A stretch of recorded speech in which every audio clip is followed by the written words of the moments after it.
l'écoute de la parole de Dieu. Merci beaucoup, groupe musical. Le thème du message, c'est la puissance qui t'accompagne. La puissance qui t'accompagne.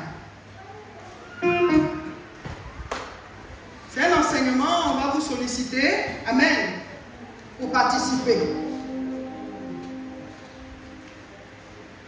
La puissance qui t'accompagne. Nous allons lire 2 Rois 4, versets 29 à 31.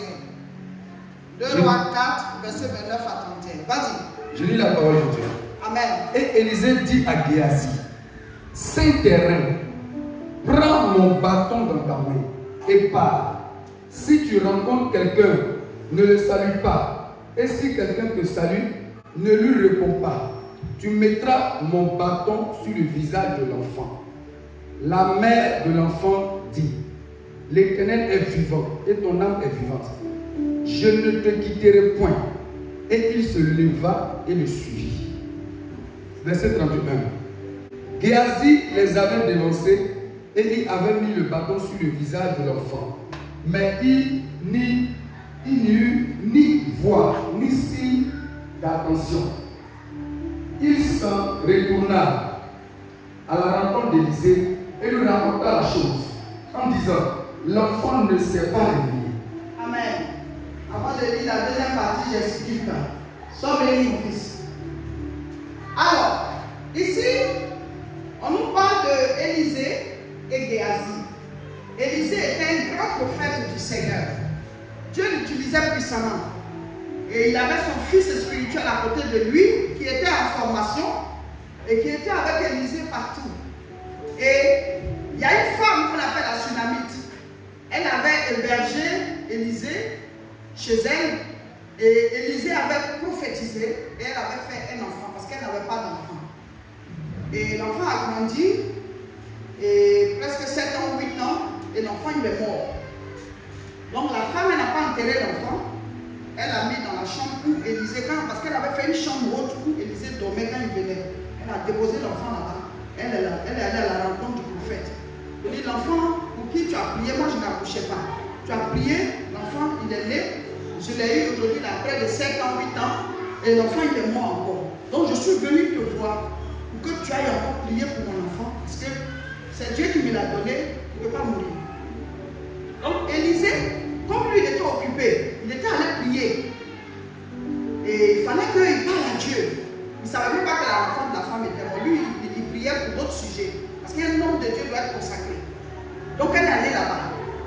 Et donc il a dit, comme il est occupé, son adjoint, son fils spirituel qui est à côté de lui, avec qui il fait tout le travail, il lui a donné son bâton de puissance, avec lequel il prie. Il lui a donné, il dit, tiens, il faut partir. Géasi, prends le bâton là, va, arriver là-bas, mets ça sur l'enfant, il va se réveiller.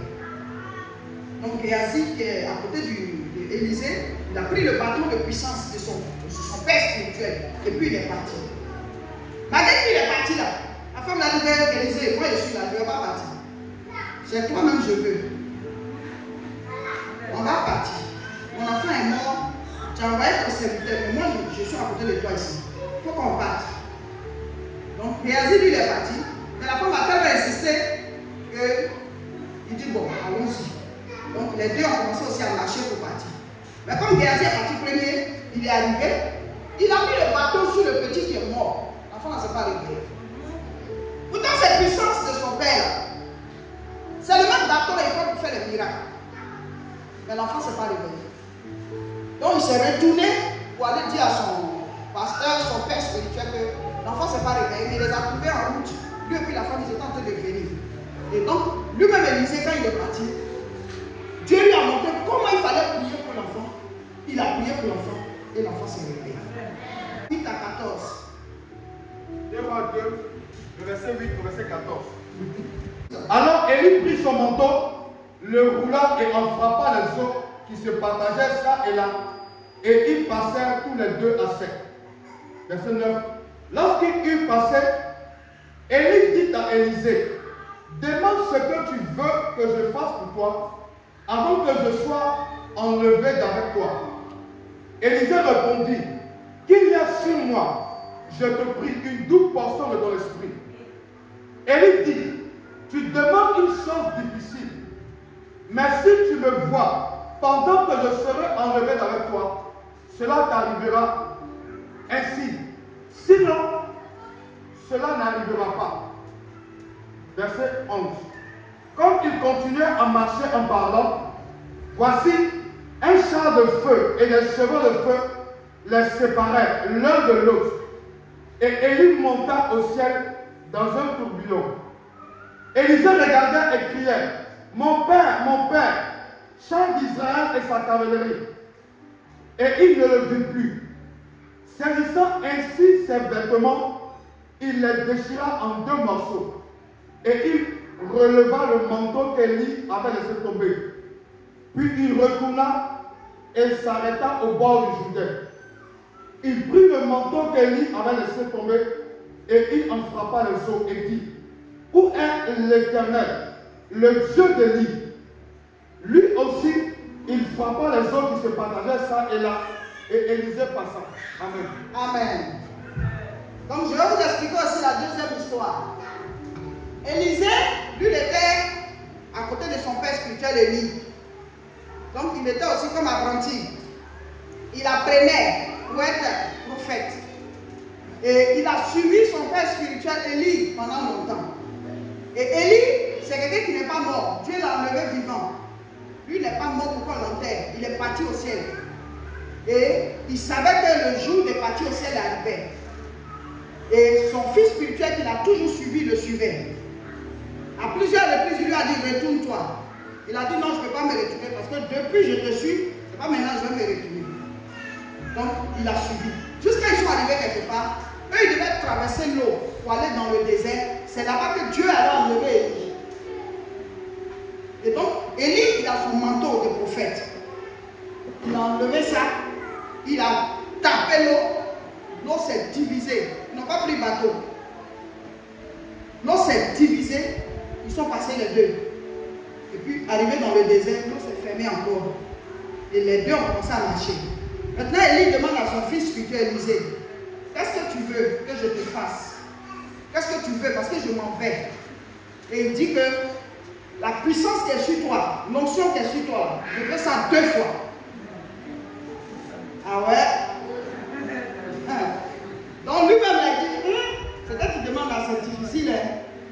Mais si tu me vois, au moment où on va m'enlever le coup là, si tu m'as vu là, ça va descendre sur toi. Mais si tu ne m'as pas vu partir, tu ne peux pas prendre. Donc, ils ont marché. Et à un moment, Dieu a envoyé un char. Le char, c'est comme du feu.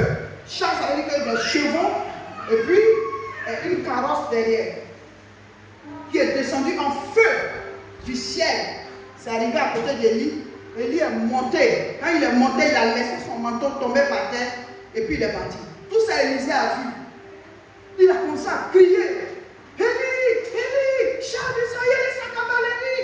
Et puis, pouf, Élie est parti. Et le manteau est tombé. Tellement c'était fort, lui, il a déchiré ses habits. Parce qu'on n'a jamais vu ça. Quelqu'un qui ne meurt pas, puis il monte. Maintenant, lui, il est seul dans le désert. Pour aller au village, là, il y a l'eau. Après, moi, il a construit le bateau, tout ça. Prend le manteau que son père a laissé. Il marche, il arrive à côté de l'eau. Lui aussi fait comme son papa. Biche! Où est le Dieu que Élie a servi? Quand il a fait biche, lui aussi s'est divisé. Après le Seigneur.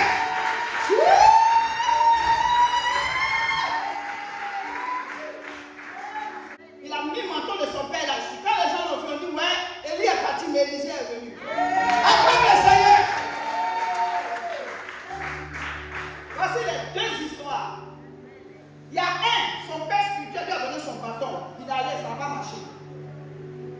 L'autre, son père spirituel lui a donné son manteau.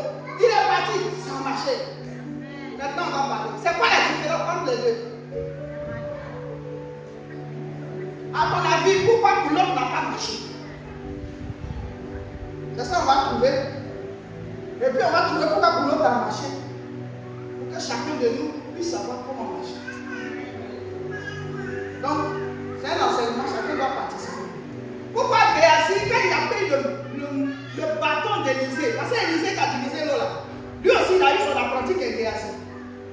donné son bateau?